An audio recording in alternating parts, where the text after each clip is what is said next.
Good morning, everybody. This is Camilo Pérez. Thank you for inviting us to this conference. My apologies for not joining you in sunny Boracay, but unfortunately we had some last-minute issues that we couldn't solve, and that's why I'm here. So today I'll be joining you in the discussion about the free trade area of the Asia Pacific, the FTAAP, and the topic we have chosen, me and Professor Adriana Roldan, is the Pacific Alliance, a potential pathway towards the FTAAP. And the idea with our presentation is to try to see whether this alternative, this group created by 4 Latin American countries, Chile, Colombia, Peru, and Mexico, has the potential to evolve into a regional mechanism that can promote regional integration in the Asia Pacific. For this, we have chosen 4 main topics, 4 main areas that we're going to cover throughout the presentation. The first one is that we are going to give you an update on the recent evolution of the Pacific Alliance to understand what has happened in the Pacific Alliance since its inception, since its creation back in 2011. Second point is try to assess the trade relations between the Pacific Alliance and Asia Pacific and APEC economies. The third point is try to establish a parallel between the Pacific Alliance and the other pathways leading to the FTAAP. That is the Trans-Pacific Partnership, the TPP, and the Regional Comprehensive Economic Partnership. And the last point is, of course, trying to see what are the opportunities, what's the potential the Pacific Alliance has to offer as a pathway to leading towards the FTAAP. So I hope you enjoyed the presentation, so let's move on with this. So the first point we suggest is the recent evolution of the Pacific Alliance. As you might know, the Pacific Alliance was established very recently, just in 2011, but it has evolved very quickly, and now is perhaps one of the most ambitious integration mechanisms in Latin America. One really interesting thing about the Pacific Alliance, of course it has this objective of promoting freer movement of goods, services, investments, and freer movement of people. But one really interesting thing about the Pacific Alliance with regard to Asia Pacific and with regard to APEC is this objective to serve as a platform for these 4 countries' integration to the Asia Pacific region. So as you see, this objective of having a stronger relationship with Asia is within the inception, within the conception itself of the Pacific Alliance. And as I was telling you, it has evolved very quickly, but despite the changes in governments, well, the group is still a valid actor, and that's the proof of the political commitment behind this group. So just overall idea is a very large group. Unfortunately, we don't have much time, so I'm going to skip this slide just to move on to the important things today. So there are very important achievements in terms of trade and integration. We'll see a few numbers in a second. The kind of things we have achieved in terms of trade liberalization and services. But there are also important achievements in the stock and exchange market. We have managed to integrate the 4 stocks and exchange markets, and that's something quite revolutionary in the fact that it never happened before in Latin America. There are also some specific actions in terms of movement of persons, and I'm going to tell you a bit more about it. And then also some specific policies in terms of cooperation for small and medium companies, tourism, and education. Overall, and this is perhaps what you see more often about the Pacific Alliance, is that member countries agreed to liberalize immediately the 92% of trade. This is once the Pacific Alliance becomes operational, and that's very soon. The countries are still ratifying the agreements, but this is going to happen very soon. And as I was telling you, the Pacific Alliance has the additional protocol to the Pacific Alliance that pretty much sets the foundations for the group. It has 19 chapters they cover a very broad range of issues, including SPS, including technical barrier to trade, trade facilitation, services, investments, financial services, e-commerce, and as I was telling you, a very broad range of issues. So it certainly is looking forward to become a very comprehensive form of integration among the 4 economies. just an overall perception about the figures, and one particular thing about the Pacific Alliance is that trade among its members, in that sense, intra-regional trade, is still not very high. So that might be perceived as a challenge, as in fact it is. But the other side of the coin is that the region is actually very well integrated to other regions of the world, such as Asia Pacific, of course. The second point we want to address today is, well, more specifically, how is this relationship between the Pacific Alliance and the Asia Pacific region and APEC economies? As you might see in this chart, there is this very interesting trend, how even though the intra-regional trade among Pacific Alliance members is not very high, when you analyze the data at the APEC level, the last columns in the chart, you'll see almost 80% of Pacific Alliance trade with the world actually happens with APEC economies. So that proves that, well, the group is actually indeed very well integrated. And we could almost dare to say that the region is more integrated to Asia Pacific than it is integrated with itself. And you can see a very similar picture when it comes to the inputs. The previous one was about exports, this one is about inputs, but it shows pretty much the same scenario, the same perspective. And this is the overall trend on how, well, Asia Pacific is becoming every year more important as a partner as a trade partner for Pacific Alliance countries. And this is the compositions of trade. So you see the Asian markets are, well, particularly important for countries as in terms of exports for Chile and in terms of imports for Mexico. And now linking this to APEC, the interesting thing is that, well, the Pacific Alliance has over 30 observer members, and 8 of those observers are APEC economies. So that is the United States, Canada, China, Japan, Singapore, Korea, Australia, and New Zealand. That on top of Chile, Mexico, and Peru that are, of course, members of APEC as well. So you might wonder, how is this integration happening? One aspect to consider is the FTAs, and there is already a very large number of FTAs among APEC economies and Pacific Alliance countries. There are over 25 of such agreements actually. As you might see here in this chart, there are countries such as the United States and Canada that already have FTAs with all the Pacific Alliance members. And if you see it from the Asian perspective, well, there are also a number of countries that have already FTAs, operational FTAs with Pacific Alliance economies, One case, of course, is Japan, that already has FTAs, or, well, economic partnership agreements with all the Pacific Alliance economies, except for Colombia, but we're currently negotiating one of these agreements.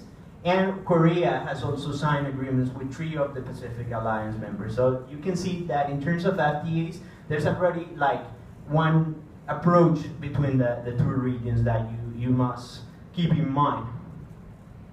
Now let's move to the third point. And this is just sort of establishing a parallel between the 3 mechanisms. So you know the evolution. Well, as I was telling you, the Pacific Alliance is rather a recent mechanism as compared to other alternatives, such as the TPP and the Regional Comprehensive Economic Partnership, as the Pacific Alliance itself was just established with the Declaration of Lima back in 2011. But even though that we believe that the group has the potential to become one of these mechanisms leading to Asia-Pacific integration. Let me skip this to move on to this. So our message is that overall, the Pacific Alliance is an intermediate alternative between the TPP and the Regional Comprehensive Partnership. Because it's not as ambitious as the TPP, the topics it cover are not as ambitious in terms of the achievements they want to have in intellectual property and all these areas that are very controversial, and some countries are not willing to join the TPP negotiations because of such scope of the negotiations. But at the same time, it's a bit more comprehensive than the RCEP. in the sense that it's not just a traditional a trade light FTA, but it also has it also covers other areas. It's comprehensive in other areas. So in terms of like market access, as I was telling you, probably to highlight the fact that almost all trade is going to be liberalized under the Pacific Alliance. It has a negative list approach. It means there are some items that were excluded from the negotiation, but overall the importance in the trade relationship of those items is very small. So it's pretty much liberalizes all trade and also eliminates other non-tariff barriers. In terms of trade facilitation, there are also very important achievements in the Pacific Alliance, and perhaps I would dare to say is the most interesting area. The most important achievements were actually made here. There is this chapter on harmonization of rules of origin, and the members established this system of accumulation of rules of origin that allows the establishment of regional production networks that is very important for regional economies. Also very important achievements in terms of SPS and TBT measures, and also a lot of cooperation to simplify custom procedure, to promote customs cooperation, to establish single windows. So there are important achievements in that sense. And also very particular achievement, very important achievements in terms of services. Pacific Alliance countries, they commit to liberalize all the 5 strategic sectors based on the general agreement on trading services. So we are liberalizing even financial services and communication services that are often excluded from these type of agreements. So that's a very important achievement. Also, e-commerce is an important achievement in this chapter, and perhaps to highlight the fact that all Pacific Alliance members are currently part of the Trading Service Agreement, of the TISA agreement. And finally, as I was telling you, there are also very important achievements in terms of investment, in terms of cooperation, perhaps to highlight the chapter on cooperation for small and medium companies. There are very important achievements in terms of education and cooperation. There is a very large number. We're talking about over 200 scholarships every year that are distributed because of the Pacific Alliance. And also, there is a lot of cooperation in tourism. Countries have removed all visa requirements, that there is a visa waiver system now in place because of the Pacific Alliance. And the countries are working a lot to promote the region as a common tourism destination. So that's quite an achievement comparing to what we had before the agreement.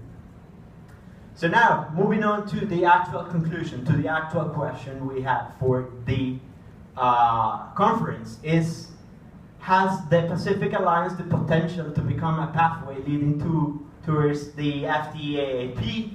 And we believe yes. It does have some challenges that it needs to overcome, but yes, it can become one pathway. You must be aware that the trade relationship between Pacific Alliance countries and Asian economies, in particular China, Korea, and Japan, is very strong. And also, of course, is very strong with other members, APEC members, such as the United States and Canada. As I was telling you, there are already over 25 free trade agreements in place. So that's already the beginning. That's a platform to construct the FTAAP. But the countries, the Asia Pacific, the Pacific Alliance countries, still lack of a single strategy. They are still negotiating independent bilateral FTAs. They are still conducting their bilateral relations with other APEC economies individually. So that's certainly a challenge, but at the same time a very big opportunity for the Pacific Alliance to establish such common strategy as to approach the Asia Pacific region. So there are some things we'd like to highlight. That the fact, as I mentioned before, that the approach in the Asia Pacific region is one of the foundational objectives of the Pacific Alliance. The fact that it's a living agreement, it means that it can receive new members. In fact, like one of the accession clauses indicates that every observer can become eventually a member to the Pacific Alliance. And the agreement can be modified to accommodate those new needs and those new members. So that's why it's a living agreement. The fact that, well, it covers a very broad range of issues. And as I was telling you, it is sort of an intermediate level between the integration that can be achieved via the FTAAP, the Regional Comprehensive Economic Partnership, or the TPP. Also, as we highlighted before, the fact that all the countries are members of the Trading Service Agreement also facilitates integration via services. The fact that there is not the antagonism, the fact that, like, for instance, in TPP, China is not involved in the negotiations, or the US is not involved in the negotiations of the Regional Comprehensive Economic Partnership, that's also something that facilitates the Pacific Alliance as a platform for regional integration. And, well, the last point we would like to highlight is the fact that, well, Peru, Chile, and Mexico are already part of APEC, and they are also part of the TPP negotiation. So because of that, they have a very coordinated approach. But, well, the fact is that Colombia is not part of APEC, nor part of the TPP negotiation, so we need to find other mechanisms, other alternatives to promote such regional approach. We believe that this could be achieved by further involvement of Colombia in APEC working groups, and, well, of course, establishing this common strategy that we mentioned before, or eventually with Colombia becoming one member of APEC in the future. So those are the things we would like to highlight. So yeah, overall, we think that the Pacific Alliance has the potential to become a pathway to the FTAAP. But the first and the most important challenge is to establish a common strategy among Pacific Alliance members, a common Asia-Pacific strategy. But it is an ongoing process, so we still have the potential and the time to do it. So that's what we think. So having said that, well, thank you so much, and I leave the floor for questions. Thank you.